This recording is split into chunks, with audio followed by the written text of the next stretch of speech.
नमस्कार दोस्तों, मेरा नाम है आदित्य वाजपेयी। जिन लोगों का इस बार एम है एसएससी सीजीएल में एक नौकरी पाना, उन सब के लिए मेरा ये वीडियो बहुत ही हेल्पफुल रहेगा।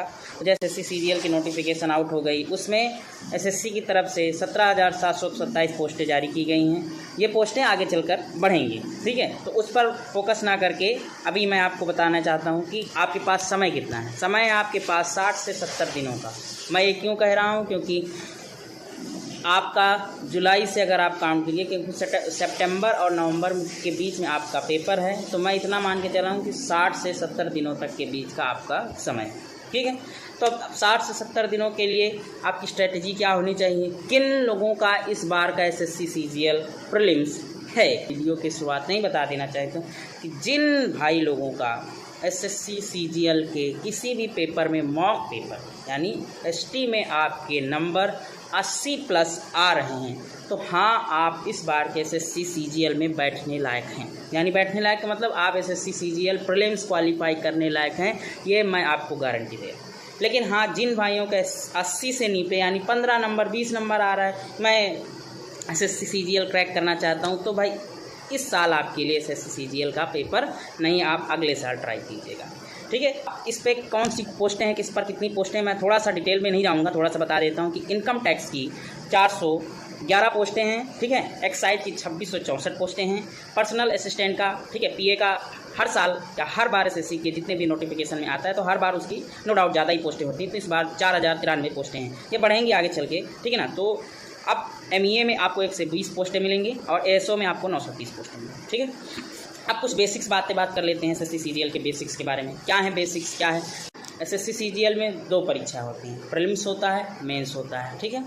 प्रीलिम्स में आपके नंबर केवल और केवल कट ऑफ पर ही डिपेंड करेंगे, यानी इसका मतलब ये है कि आप फाइनल मेरिट लिस्ट में ये एसएससी सीजीएल के प्रीलिम्स के नंबर नहीं जोड़ेंगे। आपका जो सिलेक्शन होगा वो मेंस के बेसिस पे होगा, ठीक है। जैसा हमने आपको बताया कि एसएससी सीजीएल में 2024 में पोस्टें हैं आपको 17,727, इनकम टैक्स की 411। एक कोटेशन लिखा है तैयारी जीत की या सिलेक्शन की। इस बार की तैयारी सिलेक्शन की तैयारी होनी चाहिए। और एक्साइज की मैंने आपको ये सारी पोस्टें बता दी। अब आते हैं मेन चीज़ की, कुछ बेसिक्स बातें हैं। एसएससी में प्रीलिम्स होता है, मेंस होता है, नो डिस्क्रिप्टिव नो इंटरव्यू, ठीक है। डिस्क्रिप्टिव नहीं होता है, इंटरव्यू भी नहीं होता है, ठीक है। प्रीलिम्स में 100 क्वेश्चन आते हैं, एक क्वेश्चन 2 नंबर का होता है, माइनस मार्किंग 1/4 नंबर की। माइनस मार्किंग कितनी होती है, 1/4। रीजनिंग के 25 क्वेश्चन, जीएस के 25 क्वेश्चन, मैथ्स के 25 क्वेश्चन, इंग्लिश के 25 क्वेश्चन। टोटल नंबर 200 नंबर का, हर क्वेश्चन 2 नंबर के हिसाब से 200 नंबर का होता है, ठीक है, 200 नंबर का। अब मेंस पे आते हैं। मेंस आता है 130 क्वेश्चन प्लस 20 क्वेश्चन। 20 क्वेश्चन ये कौन से होते हैं, कंप्यूटर के होते हैं, ये केवल और केवल क्वालिफाइंग नेचर के होते हैं। 130 क्वेश्चन आपके होते हैं और इन पर आपकी इन 130 क्वेश्चन पर आपकी मेरिट बनती है, ठीक है। वो एक केवल 1 डे एग्जाम होगा आपका, एक ही दिन आपका मेंस होगा, यानी नॉर्मलाइजेशन का कोई बेनिफिट आपको नहीं मिलेगा, ठीक है। इनमें 30 क्वेश्चन मैथ्स के होते हैं, 30 क्वेश्चन रीजनिंग के होते हैं, 45 क्वेश्चन इंग्लिश के होते हैं और 25 क्वेश्चन जीएस के होते हैं। तो सबसे ज़्यादा वेटेज किसका है, इंग्लिश का, ठीक है। सबसे ज़्यादा वेटेज इंग्लिश का है, फिर मैथ्स का है, रीजनिंग का है, जीएस का है, ओके। फिर 20 क्वेश्चन आपके कंप्यूटर के होते हैं। 15 मिनट आपको इस कंप्यूटर मार्क्स के लिए होते हैं। फिर आपको 1 घंटे का विराम दिया जाएगा। 1 घंटे के बाद आपका कंप्यूटर टाइपिंग टेस्ट होगा, ठीक है ना, यानी डाटा एंट्री टेस्ट आपका होगा, ठीक है। अब उस डाटा एंट्री टेस्ट भी पास करना आपके लिए आवश्यक है। कितने भी नंबर आप लेके आ जाइए, कोई मतलब नहीं है, ठीक है।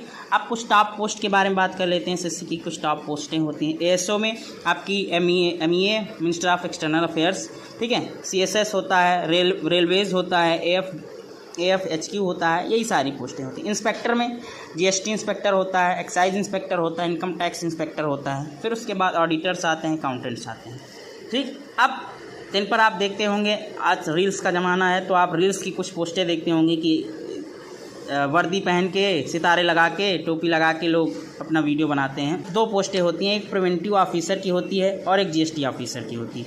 जीएसटी ऑफिसर और प्रिवेंटिव ऑफिसर में ही आपको ड्रेसेस मिलती हैं।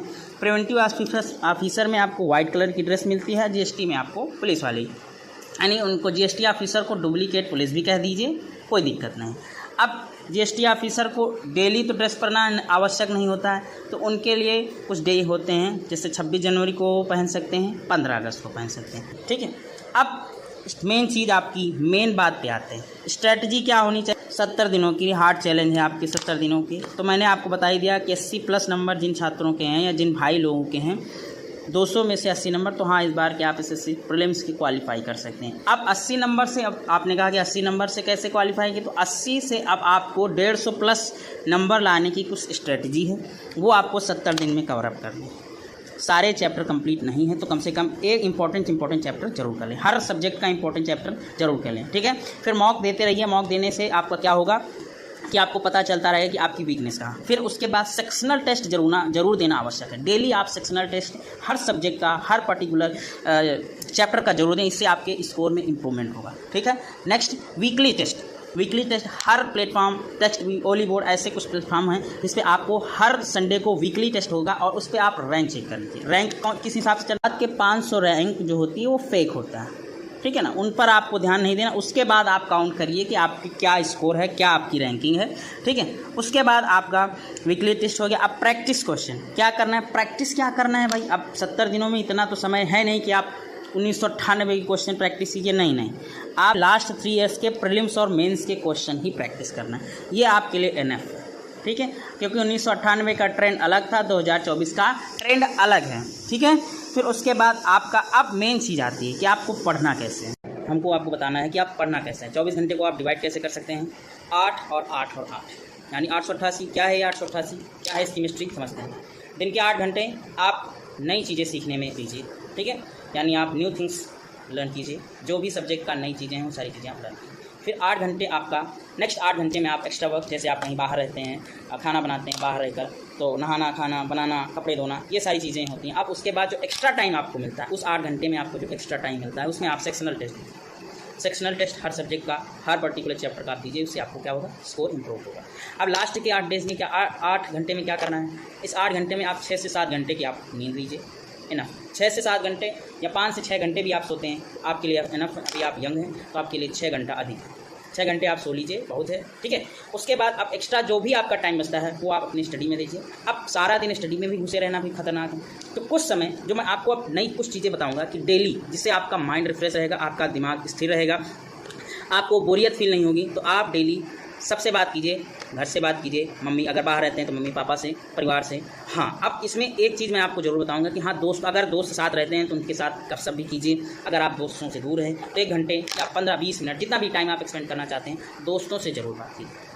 इससे आपको क्या बेनिफिट होगा, दोस्तों से बात करने से आपका बेनिफिट ये होगा कि आप अपनी फीलिंग्स को, आप अपनी बातों को बताएंगे, उनसे आप कुछ सीखेंगे या उनको कुछ बताएंगे, फिर दोनों से हंसी मजाक होगा, तो इससे आपके माइंड को रिफ्रेशमेंट होगा और आपको बोरियत फील नहीं होगी, आपको एक एनर्जी आएगी। तो ये आपका मूल मंत्र मान लीजिए कि बोरियत ना फील करने का एक मूल मंत्र है, इसे आप मान सकते हैं। नेक्स्ट, अब ये हो गई। अब इसके बाद कब आपका जो स्कोर है वो स्थायी हो जाएगा, कि यानी अंतर नहीं देगा, कभी 60 नंबर आ गया, कभी 160 नंबर आ गया, कभी 100 नंबर आया, कभी 140 नंबर आ गया, तो क्या है, बहुत अंतर आ रहा है। तो कम से कम आप एसएससी सीजीएल के 50 मॉक दे दीजिए, उसके बाद आपका स्कोर स्थायी हो जाएगा। बहुत ज़्यादा 2-3 नंबर, 5 नंबर का अंतर है, ये नहीं कि 15 नंबर का आपका अंतर देखा जाए। तो ये आप 50 मॉक देने के बाद ही आप कर सकते हैं, ठीक है। अब मेन चीज़, अब आपको क्या करना है कि अब सुबह उठिए तो आप 10 से 15 मिनट का मेडिटेशन जरूर कीजिए, ठीक है। कुछ एक्स्ट्रा चीज़ें मैं आपको बता देना हूँ, 10 से 15 चीज़ों का मेडिटेशन कीजिए। म्यूज़िक सुनिए, अच्छे से म्यूज़िक सुनिए। मूवी देखिए, अगर खाना खाते समय, खाना बनाते समय मूवी देखिए, लेकिन कौन सी मूवी देखिए, पूरा मूवी का देखने की जरूरत है। आप कॉमेडी सीन्स लगा सकते हैं, जो आपको पसंद है वो देख सकते हैं, लेकिन 15 मिनट 20 मिनट, इससे ज़्यादा नहीं, ठीक है। ज़्यादा से कम मूवी देखिए, और म्यूज़िक सुनने से आपसे दिमाग में थोड़ा रिफ्रेशमेंट होता है। अब ये सारी चीज़ें मैंने आपको बताई, इनमें से आपको कोई डाउट हो, नोट्स से रिलेटेड कोई डाउट हो, कैरियर से रिलेटेड कोई डाउट हो, तो आप अब हमारे कमेंट बॉक्स में कमेंट करके प्रश्न पूछ सकते हैं। कोई भी चीज़ का डाउट है आप हमसे ज़रूर कंसल्ट कर सकते हैं। मेरा यहाँ तक रहेगा, जहाँ तक हो सकेगा मैं उस कमेंट का आंसर ज़रूर दूँगा। और मैं आप सभी को ये बता देना चाहता हूँ कि हाँ, अगर आप जितनी भी स्ट्रैटेजी मैंने आपको बताई है उसको अगर फॉलो करेंगे तो आप इस बार के एसएससी प्रीलिम्स को क्वालिफाई करेंगे, मेंस में बैठेंगे। हाँ, एक मैंने चीज़ नहीं बताई कि मेंस में आपकी माइनस मार्किंग 1/3 है, 3 नंबर का एक क्वेश्चन है और 1/3 की माइनस मार्किंग है। 390 क्वेश्चन आएंगे जिसमें आपको 310 नंबर प्लस लाना ही है, इससे नीचे आपकी बात नहीं बनेगी। अब कुछ स्ट्रैटेजी हमने बता दी, कुछ इंपॉर्टेंट चैप्टर्स हम आपके लिए आगे वीडियो में लाएंगे कि कौन कौन से चैप्टर्स किस सब्जेक्ट के लिए कौन सा चैप्टर पढ़ना आवश्यक है, जिसके हाँ क्वेश्चन 100% बनते हैं। तो वो सारी चीज़ें आपको हम अगले वीडियोस में प्रोवाइड करते रहेंगे, क्योंकि वीडियो लंबा हो जाएगा तो फिर दिक्कत हो जाएगी, ठीक है। तो आप जो भी आपको डाउट है आप पूछ सकते हैं कमेंट बॉक्स में, और आप इंतजार कीजिए अगली वीडियो में। मैथ्स में इंपॉर्टेंट चैप्टर, इंग्लिश की इंपॉर्टेंस क्या है, इंग्लिश में क्या क्या पढ़ना जरूरी है प्रीलिम्स से पहले, ठीक है, और रीजनिंग में क्या पढ़ना जरूरी है, और जीएस में कहाँ से पढ़ना जरूरी है, जहाँ से क्वेश्चन आते हैं, उन सब के बारे में हम आपको नेक्स्ट वीडियो में बताएंगे। Thank you so much, bye, जय हिंद, जय